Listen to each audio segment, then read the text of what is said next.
নমস্কার বন্ধুরা, শুভ দুপুর। সবাই ভালো আছেন আশা করছি, আমিও ভালো আছি।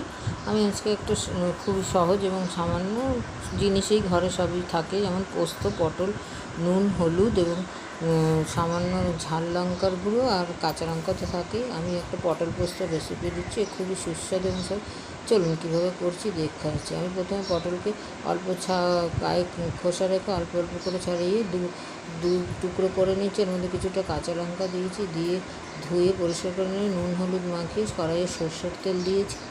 দিয়ে ওর মধ্যে কাঁচা লঙ্কা দিয়ে পটলটাকে অল্প অল্প ভেজেছি, খুব কড়া করে ভাজবো না, অল্প একদম ভেজেছি।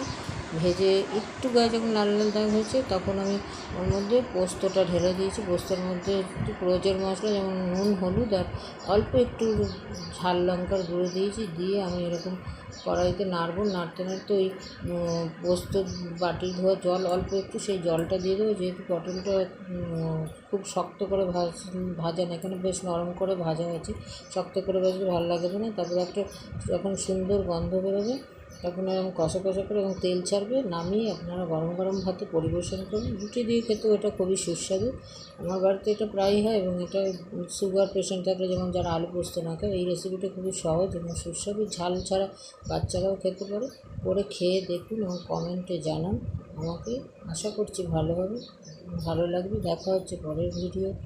আমার চ্যানেলটাকে শেয়ার করুন, কমেন্ট করুন, সাবস্ক্রাইব করুন। আপনারা করছেন, আমাকে অনেক ভালোবাসা দিচ্ছেন বন্ধুরা, এর জন্য আপনাদের অসংখ্য ধন্যবাদ। দেখা হচ্ছে পরের ভিডিওতে।